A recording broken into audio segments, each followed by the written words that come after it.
Vou conversar com o Stefan Reynolds, que é diretor de marketing da Associação Comercial e Empresarial de Petrópolis.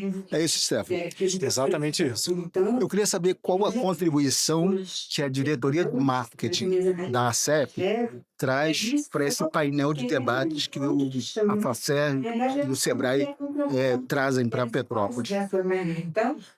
O marketing, a gente reparou por todos os painéis, e ele é uma ciência absolutamente complexa. E ela tá espetada em todos os procedimentos.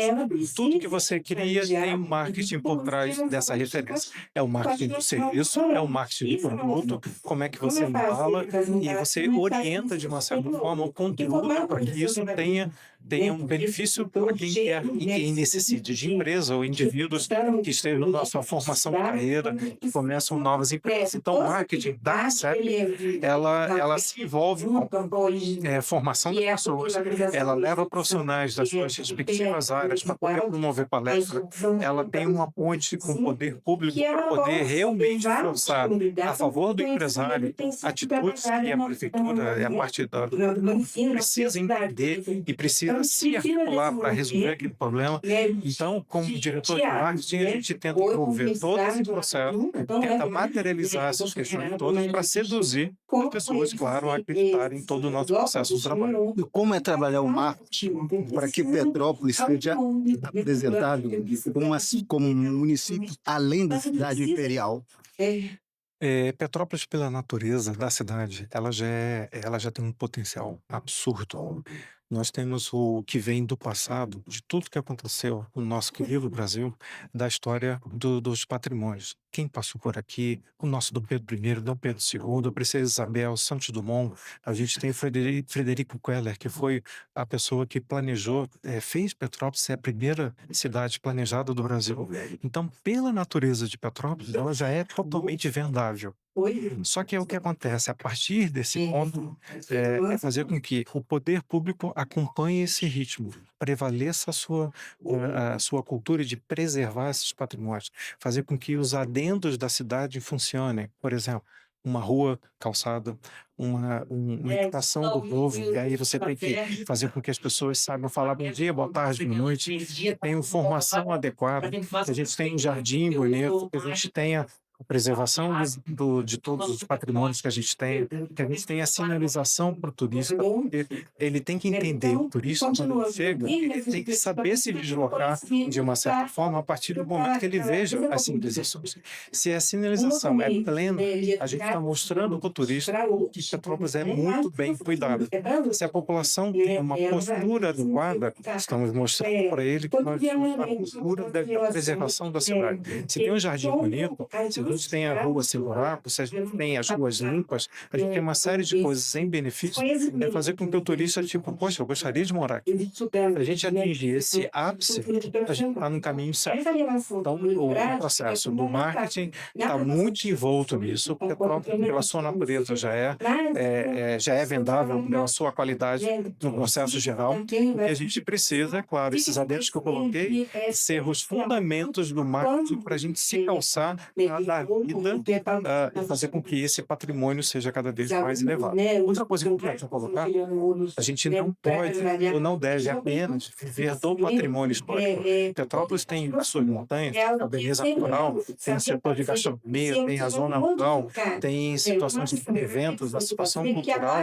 Quantas coisas Petrópolis podem abrir o leque, mas a partir do ponto até do patrimônio. E como é ampla, isso vai se enraizando para outros setores, e acho que aí a gente teria um benefício, que a cidade cresce como um todo, valorizando o seguinte: se a gente tem um eixo de grande movimento apenas no inverno ou no Natal Imperial, que é final do ano, o que a gente fala dos outros meses, janeiro, fevereiro, março, abril, por aí vai, para complementar no resto do ano?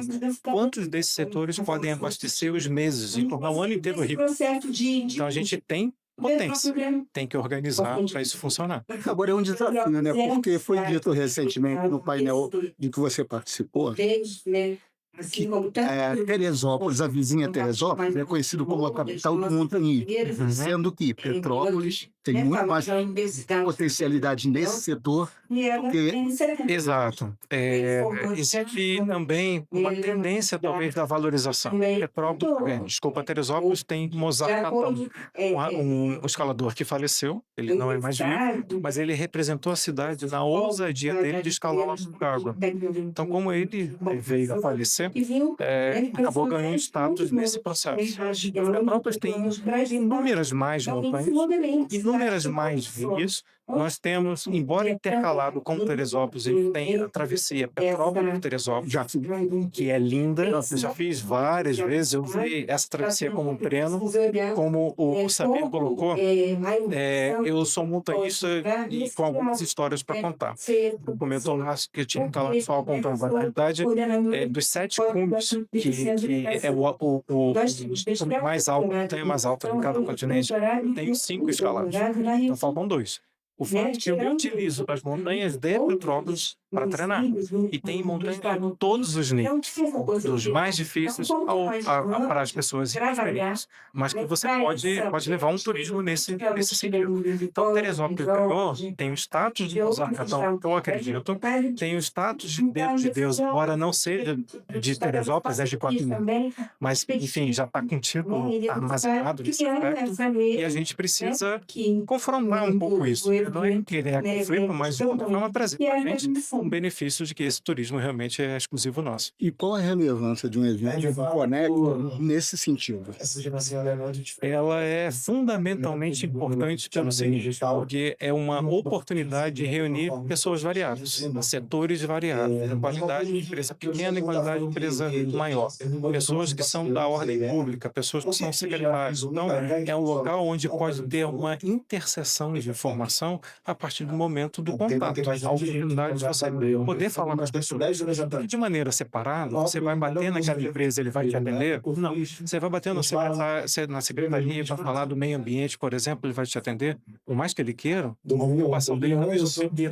Então, de forma individual, a gente não vai ter sucesso. Melhor você ter um evento dessa proporção, muitas pessoas ao mesmo tempo, é fácil você ter mais acesso, porque todo mundo aqui está com os braços abertos para isso acontecer, e acho a importância está bem posicionada em cima desse eixo. Em que medida os impactos da pandemia e das chuvas que se abateram sobre a cidade ainda influenciam na atual conjuntura? É uma pergunta difícil de responder, embora prática no campo da visão.